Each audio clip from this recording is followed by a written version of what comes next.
can I have cataract surgery or ROE surgery if I have a cold or a cough?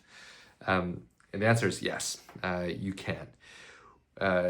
Most of us are wearing masks anyways in the surgical center. I think if you're, very, very ill, it's probably good to cancel surgery. I just want my staff to be safe as well. And certainly for my well-being as well. But if you have a cold, something minor, is a little sniffly, I don't think that's going to be a bother to anyone.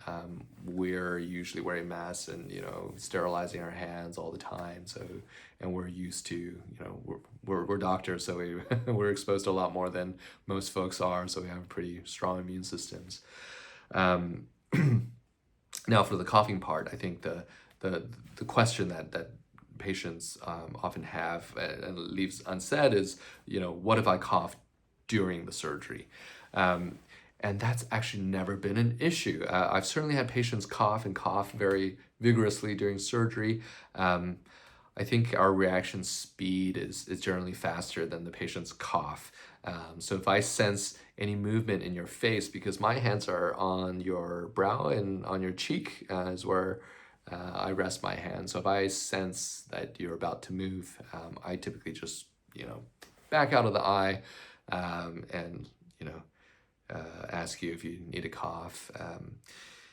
So there's usually a little bit of movement that we're all used to before a patient actually coughs or moves vigorously. The other time when this happens is the patient's asleep during surgery. A lot of patients are, and then they suddenly wake up during surgery, and they don't know, they forget where they are, and they're trying to sit up or something.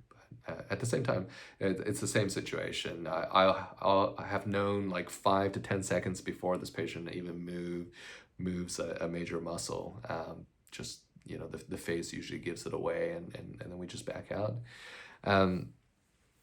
Now, there are patients who are less cooperative than others, and they tend to be, for whatever reason, anxiety or just disinhibition from some of the medicines. It's too much medicine, and they're just, they can't stop moving.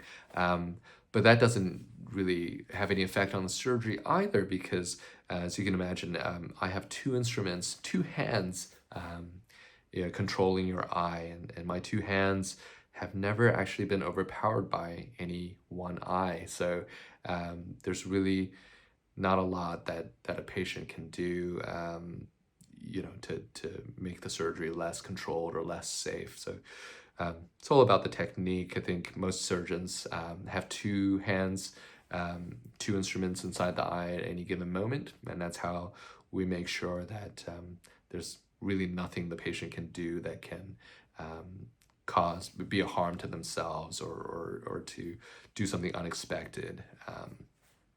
Anyways, I hope that helps. But yeah, cold, I think you'll be a good judge. You can call us ahead if you feel like it's going to interfere with your surgery. More often than not, it's no worry at all. But if you feel like you have COVID or something, then maybe let us know that, and maybe we can postpone until next time. So thanks so much.